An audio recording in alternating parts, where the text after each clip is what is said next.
नमस्कार मित्रों, हिंदी की चुनिंदा और बेहतरीन कहानियों के चैनल में आपका स्वागत है। आज सुनिए मंजुल भगत जी की लिखी हुई कहानी अंतिम चोट। तो शुरू करते हैं कहानी अंतिम चोट। उस रोज सक्सेना के घर रात के खाने पर सब जोड़े इंडो जर्मन एकत्रित हुए थे। इत्तेफाक कहो या चुनाव, पति भारतीय तथा पत्नियां जर्मन थीं। इससे पूर्व उनका मिलाप मैक्स म्यूलर भवन में आयोजित जर्मन संगीत समारोह में ही होता रहा था। जर्मन बीवियां इसरार के साथ अपने पतियों को वहां ले जाया करती। सक्सेना की पत्नी सिग्रिड ने जमकर इस जमावड़े का विरोध किया था। मैं इंडो जर्मन कपल्स जैसे किसी भी संगठन के विरुद्ध हूँ। शादी होती है, उसमें इंडो जर्मन हो जाने से कोई फर्क नहीं पड़ता। जरूरी केवल इतना है कि पति पत्नी में आपसी समझ और प्यार हो। सक्सेना बोला, फर्क पड़ता है। तुम सभी जर्मन पत्नियां सिर जोड़कर जर्मन में सरगोशियां करना।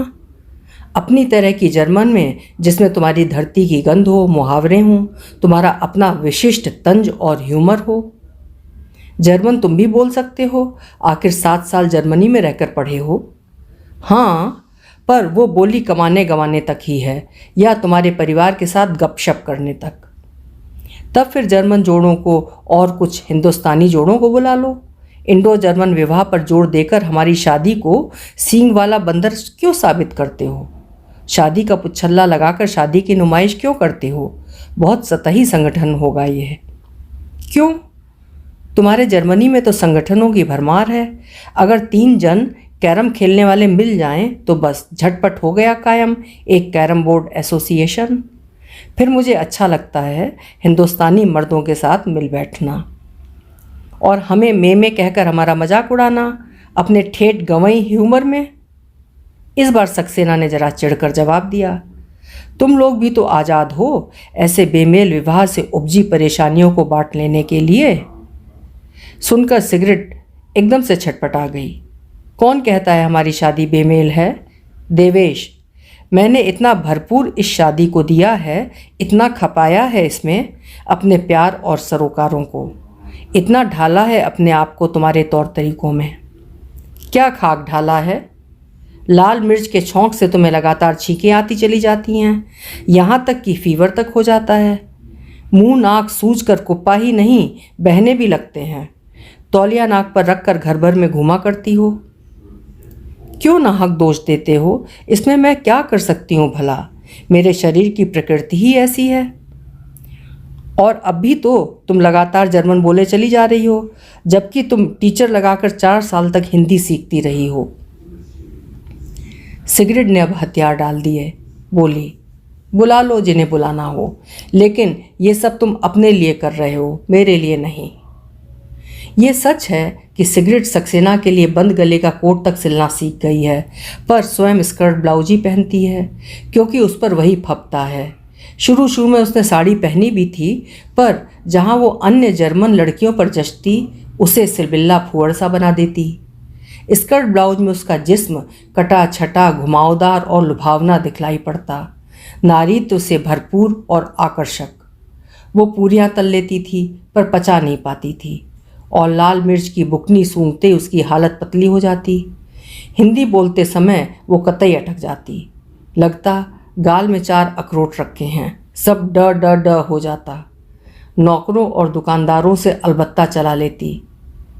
अपने लिए कभी कोई जर्मन डिश बनाकर फ्रिज में धर देती तो अगले 3 दिन उसे वही खाते रहना पड़ता। नौकर चाकर तक चख के न देते और नुकसान देवेश को पसंद नहीं था। शादी के बाद ही से अधिक चमक आए उसके पूरी पकौड़ी के स्वाद को पोसने में सेरों तेल खप जाता, पर जर्मन डिश में मक्खन मार्जिन की चम्मच भर खपत को राई रत्ती कूड़ेदान में बहाने नहीं देता। पंडित की बीवी लुइजा पर साड़ी खूब फपती, जैसे फैंसी ड्रेस में लेस लगी कोई गुड़िया हो।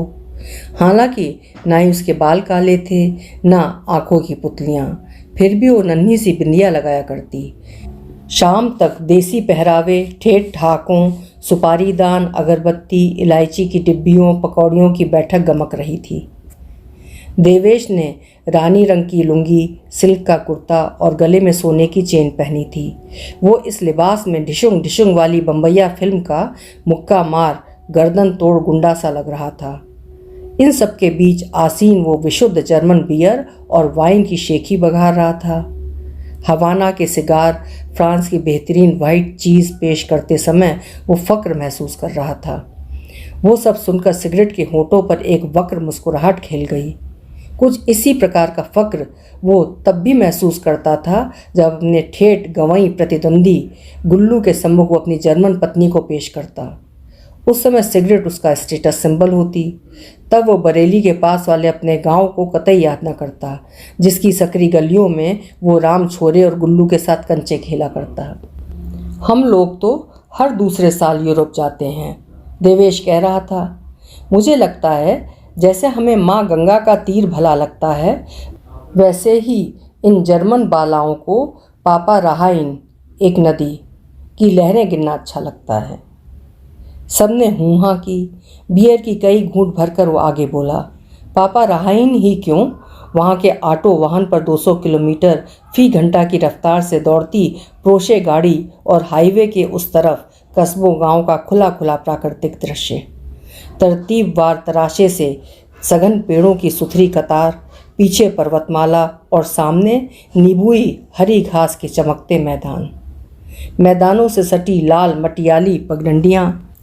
यार वाकई कंट्री साइड हो या सिटी गार्डन, यूरोप का सुनहरा पतझड़ कोई सपना सा है। कैसे कैसे रंग के पत्ते, नहीं, तीखे संतरी, तांबई लाल, पके पीले और चेरी लाल। फूल और फल दोनों ही शर्मा जाएं उस रंगारंग अंबार से। शर्मा ने आंखें टोकी दिया, यार तुम तो खुद ही यूरोप की व्याख्या सा करने लगे।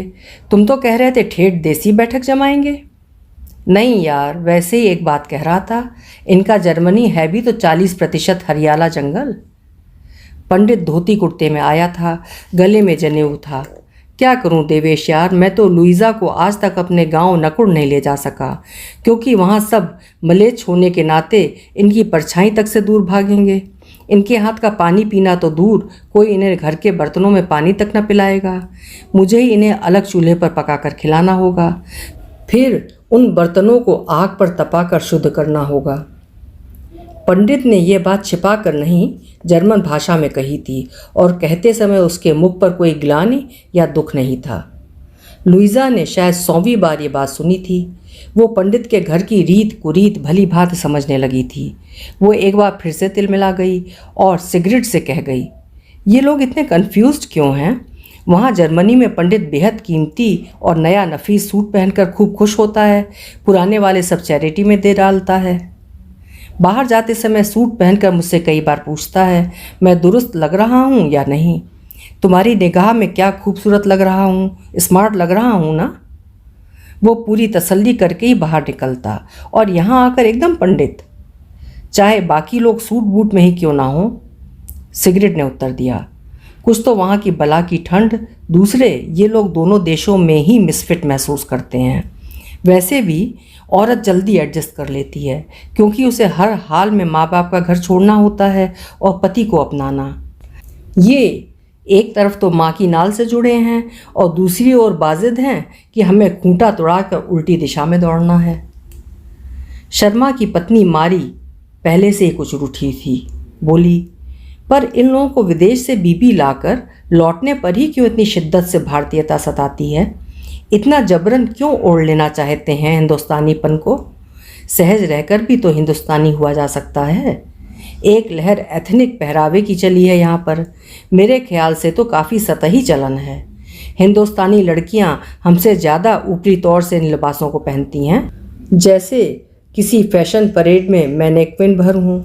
उनके चेहरों के भाव भी तो विदेशी पत्रिकाओं की ग्लैमर की दुनिया की नकल भर होते हैं। दूरदर्शन पर या पत्रिकाओं में विज्ञापन को ही ले लो, चांदी के जेवर और धुत आधुनिक मेकअप, विदेशी परफ्यूम, ब्रा पैंटी, ऊंची एड़ी की पेंसिल हील सैंडल, गुच्ची मार्का बैग। सिगरेट हंसने लगी। इस वक्त हमारे तमाम पति लोग ज़्यादातर हिंदी बोल रहे हैं। अगर इनकी शादी हिंदुस्तानी लड़कियों से हुई होती तब सब आपस में भी धारा प्रवाह अंग्रेजी बोल रहे होते। बच्चे अपने माँ बाप, चाचा चाची, दादा दादी तक से अंग्रेजी में बोलते हैं। नौकर आया तक वो रखेंगे जो 2-4 जुमले अंग्रेजी बोल ले। लुइजा भी हंसने लगी। और खाने में यकीनन सूप से लेकर पुडिंग तक सब विदेशी रेसिपी से बनी होती है। सब स्त्रियां खिलखिला पड़ीं। बैठक में कुछ जोड़े और भी थे। देवेश का ध्यान पल भर को उधर गया। उसने कहा, बड़ी हंसी खुशी की बातें हो रही हैं, खास ही चुटकुले सुनाए जा रहे हैं। मैं ना कहता था। उसने सिगरेट की तरफ देखा तो वो बोली, मैं इन्हें बतला रही थी देवेश कि जब तुम सीधे बरेली से फ्रैंकफर्ट पहुँचे तो जर्मन ब्रेड की अनगिनत किस्में और जर्मन वाइन की नफासत से किस कदर कायल हो गए थे और आकार में दोगुने तिगुने फल व तरकारी देखकर कैसे उछल जाते थे। हालांकि भारत में आकर मैंने जाना कि सुगंध और स्वाद रस में यहाँ की तरकारी ज़्यादा मज़ेदार हैं। देवेश खिसियाना सा अपनी मंडली की ओर पलट गया। सिगरेट जारी रही। बल्कि तुम मुझे भी यूं निहारते छूते जैसे मैं हाथ लगाते ही मैली हो जाऊंगी। जाने क्यों है इनके स्वभाव में ये दुचित्तापन, सदा 2 ध्रुवों के बीच दौड़ लगाना। सिगरेट ने जर्मन बोलते समय एक शब्द भी अंग्रेजी का न बोला था, हालांकि वो अंग्रेजी बखूबी जानती थी।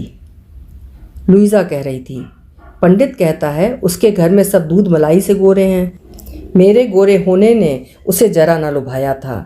उसे भाया था मेरी आंखों का हरा रंग और भूरे बाल। मारी ने कहा, शर्मा को मेरे शरीर का रख रखाव और चुस्ती भाए थे।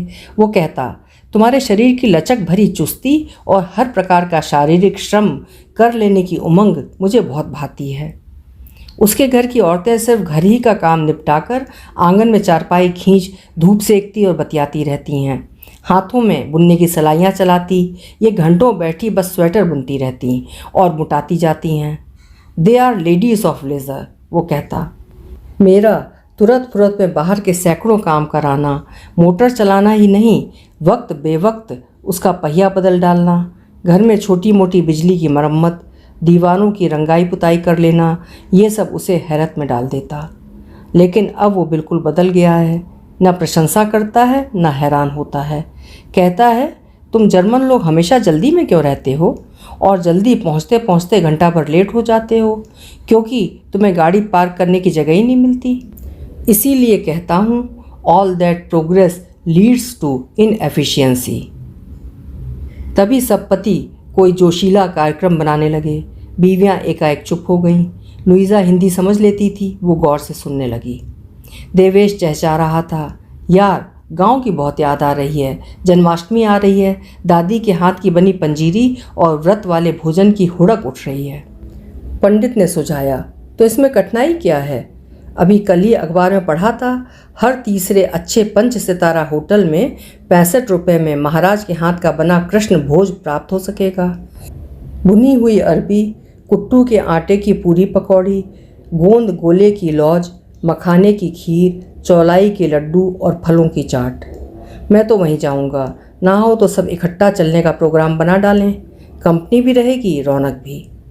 और पत्नियां? शर्मा ने पूछा। अरे नहीं यार, ये सब मलेच्छी माल साथ नहीं चलेगा, व्रत भ्रष्ट हो जाएगा। चलो फिर तय रहा। सबने एक सम्मिलित ठहाका लगाया। कन्फ्यूज्ड देसी लोग तमाम। लुइजा ने अंग्रेजी मिली हिंदी में कहा। फिर उसने सब कुछ जर्मन में तर्जुमा करके सबको कह सुनाया। सर्वाधिक आहत सिगरेट ही हुई। नौकर की सहायता और देवेश के निर्देशन में ये सब नहीं तो बहुत कुछ घर पर तैयार हो सकता था। उसे भारतीय परंपराओं में दिलचस्पी थी। यही नहीं, उसका ज्ञान भारतीय पुरातत्व संपदा में भी औसत से अधिक था। भारत के गौरवशाली पुरा वैभव की सुंदर कला अनुकृतियाँ, खड़े हुए कांच से गणेश और बैठी हुई प्रस्तर सरस्वती उसकी बैठक की गरिमा थी। पर देवेश को तो जर्मन पत्नी वाले हिंदुस्तानी पति की सोबत चाहिए थी। अकेले बैठकर वो क्यों हिंदुस्तानी महसूस कर सकता? उसे कभी हिंदी साहित्य पढ़ते देखा भी है तो अंग्रेजी अनुवाद में। टेक्नोलॉजी वो जर्मन में पढ़ता है। एकाएक सिगरेट को याद आया। जर्मनी में सॉक्सन हाउसन में राहाइन माइन बंगाली संघ में देखी समझी दुर्गा पूजा का वो अद्भुत अनुभव। वो सबको बतलाने लगी। जर्मन में बसी रूमा गांगुली के भक्ति भाव से प्रभावित होकर उसने देवी दुर्गा के 9 रूप का अध्ययन किया था। प्लास्टर ऑफ पेरिस में कोई विशिष्ट पदार्थ की मिलावट करके रूमा ने माँ दुर्गा की मूर्ति गढ़ी थी। उसे अकेले मूर्ति गढ़ने में 1 माह लग गया था। मूर्ति का रूप बनता जाना और रूमा उसे यूं आकार लेते देख भाव विभल हो रो पड़ती, मानो देवी में प्राण प्रतिष्ठा हो रही हो अपने आप। उसे शिद्दत से कलकत्ता और अपने परिजन याद आते, दुर्गा पूजा का पूरा वैभव याद आता। सिगरेट ने मूर्ति बनने तक का पूरा समय रूमा के साथ बिताया था। मूर्ति को जब अंतिम रूप दिया गया, नख शिख होष्ट नयन रंग के साकार किया गया, तब रूमा को लगा उसने उन्हें शिल्पित नहीं किया है, बल्कि साक्षात देवी दुर्गा ने प्रत्यक्ष हो उसे दर्शन दिया है। वहाँ जर्मनी में वो अपने को रोक नहीं पाई थी। दुर्गा के पाँव में सिर दे खूब रोई थी।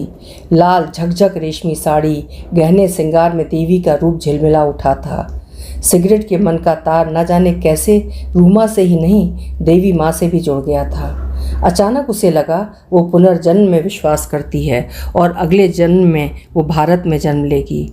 रूमा तो आयोजन समारोह के पश्चात प्रशस्ति पत्र पाते समय 2 शब्द भी नहीं बोल पाई थी। कंठ एकदम से अवरुद्ध हो गया था। वो कोई लिजलिजी भावुकता नहीं थी, मूर्ति की अविश्वसनीय सजीवता इसका प्रमाण थी। मैंने वैसी मूर्ति और रूप सज्जा यहाँ भारत में भी नहीं देखी। सिगरेट की बात सुनकर सभी प्रभावित हुई थीं। उसके कहने के ढंग में अजहद ईमानदारी थी। लुइजा ने उसके बाद के चुप से ठहरे हुए पल को झकझोरा। वो बतला रही थी, पंडित ने अपनी पहली पत्नी को देश में तज कर उसके साथ रहना शुरू किया था। जर्मनी में उससे विवाह भी किया, जो भारत में अघोषित रहा, क्योंकि यहाँ की धरती पर कानूनन वो अपनी पहली पत्नी से विवाहित था, जिससे उसके एक बेटी भी थी। उसकी पहली पत्नी आज दिन तक पंडित के माँ बाप की सेवा में रत है। उन्होंने ही अपनी बेटी की शादी नकुड़ गांव के पास के शहर सहारनपुर में ही की थी। पंडित तो फ़कत पैसा भेजता रहा, पहले तो जर्मनी से, मेरी कमाई में से, क्योंकि वो स्वयं तो अभी पढ़ ही रहा था। मुझे कभी कभी लगता है उसने वहाँ बस जाने को ही मुझसे शादी की थी और अब यहाँ आकर दिल्ली बैठ गया है, शायद मानसिक तौर पर अपनी पहली पत्नी और बेटी के निकट हो जाने के लिए। मुझसे वो बच्चा नहीं चाहता, क्योंकि उसे मिश्रित रेस की संतान के भविष्य को लेकर बहुत चिंता है। बरसों उसे ये इंतज़ाम बेहद रास आता रहा, एक गोरी पत्नी कमाने के लिए और दूसरी देसी माँ बाप की सेवा टहल और संतान की परवरिश के लिए। मैं चाहती तो उसके परिवार नियोजन प्रणाली की ऐसी तैसी करके बच्चा पैदा कर सकती थी, पर धोखे फरेब की नींव पर मैं अपनी संतान को कैसे रख दूँ? लुइजा वंचित मातृत्व भुगत कर भी उसे छोड़ने को तैयार नहीं थी। सोचती हूँ इस लहूलुहान आत्मसम्मान को लेकर जस का तस निर्लज्जता से जीने में कहीं उसकी पहली पत्नी और मैं एक समान हैं। वो भी कहाँ गई उसका घर छोड़कर? उसमें कमाकर अपने पैरों पर खड़ा हो सकने की क्षमता सामर्थ्य ही ना होगी। फिर बेटी को दादा दादी का दुलार द्वार भी मिल रहा था। सभी को आखिर जीना होता है। लुइजा मारी आद्र हो आई थी। शाम गुजरने के साथ पुरुष टोली पूरी तौर से महकी बहकी हुई थी। आखिर देवेश ने सिगरेट को पुकारा, सिगरेट खाना लगवाओ भाई, तुम तो तसल्ली से बैठ गई। सिगरेट उठी ही थी कि उसे देवेश का अंतिम जुमला सुनाई दिया। कहावत है भाई, जर्मन गृहिणियाँ तो सभी देशों की गृहिणियों में श्रेष्ठ बतलाई गई हैं। सिगरेट पलट कर जर्मन में फूतकार उठी। क्लीशे क्लीशे, बार बार दोहराए गए घिसे पिटे निरर्थक जुमले। ऐसे ही तोता रटंत मुहावरों से तुम हमें बांध कर रखना चाहते हो घर की 4 दीवारी में। मैं ये जुमला सुने बगैर भी उधर ही जा रही थी। वो दनदनाती हुई रसोई में चली गई। पंडित लुइजा को लताड़ बैठा। बेचारी सिगरेट थकी होगी, तुमसे उसकी मदद नहीं की जाती? अभी कोई हिंदुस्तानी औरत होती तो रसोई उसकी छुनन छुनन से गमक रही होती। लुइजा लज्जित सी उठ गई। उसके तन पर चॉकलेटी रंग की बाटिक की चितकबरी साड़ी सुघड़ता से बंधी थी। वो एक बार भी पल्लू संभाले बिना चुस्ती से रसोई की ओर बढ़ गई। मैं संभाल लेती, आपने लुइजा को नाहक उठा दिया। सिगरेट ने मेज तक आते आते जरा रोष से पंडित से कहा। मारी भी रसोई में चली आई थी। खाना गर्मा कर मेज पर आ गया। लोग अपने गिलासों के आखिरी घूंट तत्परता से गटकने लगे। सभी आगे पीछे झूल रहे थे। कोई भी इस स्थिति में न था कि उसे भान हो कि कितने व्यंजन तैयार किए गए हैं और किस किस विधि से उन पर कितना श्रम किया गया है। न मसालों की तमीज़ रह गई थी, न स्वाद का इल्म। सब प्लेटों में खाना परोस कर भगोसने में लग गए। सिगरेट, लुइज़ा और मारी हाथों में पापड़ वगैरह लिए लौटी तो पंडित को हिचकियों के बीच कहते सुना, यार सक्सेना, अगली बार कुछ शुद्ध हिंदुस्तानी जोड़े भी बुलाएंगे। तुम कुछ भी कहो, हिंदुस्तानी औरतों की ये संदली गंदुमी रंगत ही न्यारी है। सुनकर शर्मा भी हिचकोले खा गया। बोला, हाँ यार, ये झक सफ़ेद रंग तो जैसे मैदे की गुड़िया हो। वो सुनहरापन कहाँ। तभी अचानक देवेश झूम कर पुरजोश आवाज़ में बोला, कहाँ की मैदे की गुड़िया? मुझे तो यूँ लगता है मानो कोई छिपकली अचानक छत पर से गिरकर उलट गई हो। ज़्यादातर पुरुष हो करके हंसने लगे। लेकिन बैठक के एक हिस्से में सनाका खिंच गया। सिगरेट तो जैसे काठ की हो रही। ये क्या कह दिया देवेश ने? ये उनके दाम्पत्य और उसके नारीत्व को भरपूर और अंतिम तमाचा था शायद। उसने महसूस किया कि वो सरेआम नग्न खड़ी है। अभी आप सुन रहे थे मंजुल भगत जी की लिखी हुई कहानी अंतिम चोट।